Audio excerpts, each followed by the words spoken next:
Olá pessoal, sejam bem-vindos a mais um episódio do CompactCast, o seu podcast compacto sobre investimentos que descomplicam o mundo financeiro.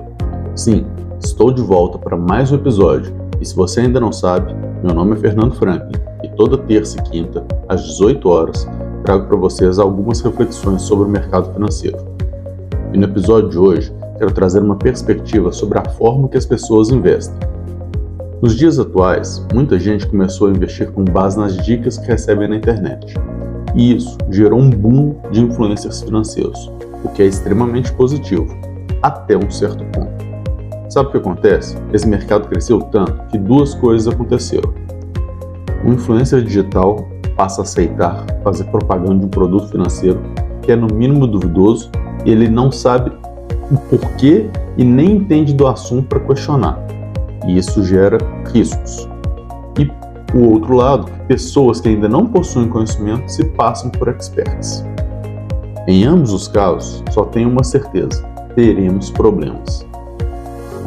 Eu sei que já invisto há mais de 20 anos, que comecei quando era criança, inclusive até bom falar, e tá cheio de expert financeiro que não tem 18 anos também, e quer saber, até hoje, mesmo trabalhando no mercado, investindo, conversando com diversos investidores, pesquisando sobre o tema, fazendo graduação, pós-graduação, cursos, tirando certificados e por aí vai, ainda acho que tem muito o que aprender.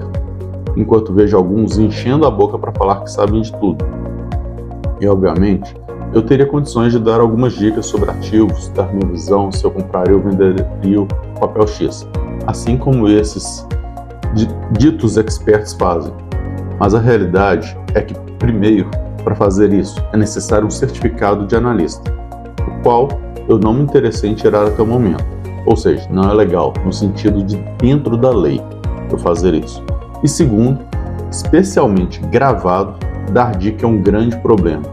Imagina se no dia seguinte sair uma informação que mude tudo o que eu falei, e quem me escuta falando não sabe dessa nova informação. Ou seja, eu tenho um risco aí por trás muito grande de descasamento de dados. Ou então, eu falo para comprar uma ação, mas o perfil da pessoa, o seu momento e muitos outros detalhes mostram que ela não deveria sair sequer da renda fixa. E ela nem sabe disso ainda. Por isso que eu não gosto dessas coisas gravadas falando muito abertamente de compra o papel Y, compra o papel Z. Isso tem um risco grande, pois é muito genérico e eu acredito muito em carteiras individuais. Cada caso é realmente um caso. Eu sou bem contra esse tipo de conteúdo. É uma pena, pois eles são altamente virais. Mas nada melhor do que uma noite de sono, não é mesmo? Mas então, o que podemos fazer para aproveitar apenas o que é bom na internet? Esse que é o lado importante aí. E tem muita coisa boa por aí. Então, primeiro, se alguém falar de um papel, não importa se for alguém muito bom que você conhece ou alguém que você não conhece, você deve se fazer algumas perguntas. E aí eu estou falando, inclusive, assim, se eu comentar qualquer coisa de algum papel que nem a gente comenta aí nos resumos semanais, a gente está comentando os fatos, tá? Não para comprar ou para vender. Mas se a gente comentar, não significa ali que uma notícia é boa, compra aquele papel, vende aquele papel, coisa do tipo. Então você vai fazer algumas perguntas. A primeira: qual o motivo que essa pessoa está falando desse papel? O que ela efetivamente viu nesse ativo? Depois, você deve pensar sobre o setor da empresa.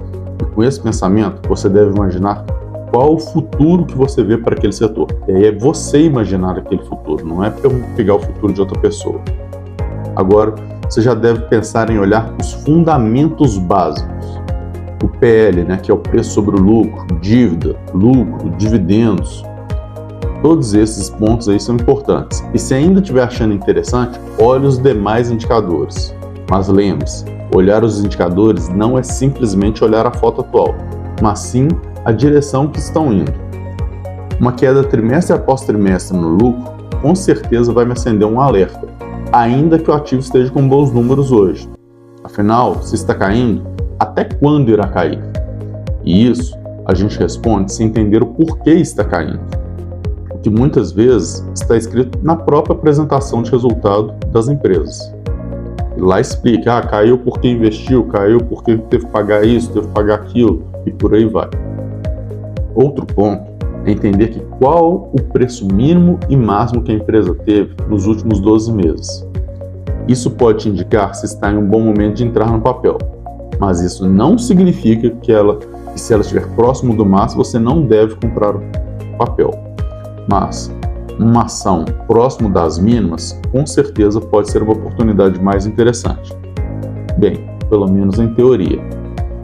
Agora, chega um momento importantíssimo que a maioria das pessoas se esquece, de olhar as notícias, tanto das empresas quanto do setor. E aí, não é só no site de notícias, mas também os fatos relevantes dela e das concorrentes. Com certeza, se você seguir esses passos, você vai conseguir entender melhor se faz ou não sentido aquela dica. Eu sempre converso com várias pessoas e cada uma me fala de um papel, às vezes até de ativos que eu nunca olhei antes. Eu sempre sigo esse roteirinho e quer saber? Quase nunca invisto nas empresas que me falam, mas eu normalmente passo a acompanhar a ação.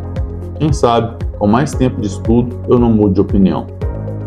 Em resumo, nunca aceite uma opinião sem fazer a sua própria análise e verificação, mas também nunca feche os ouvidos ao que os outros têm a dizer. Se você gostou desse episódio, encaminhe para o seu amigo que só fica atrás das diquinhas. Obrigado por nos acompanhar e até a próxima. Tchau, tchau.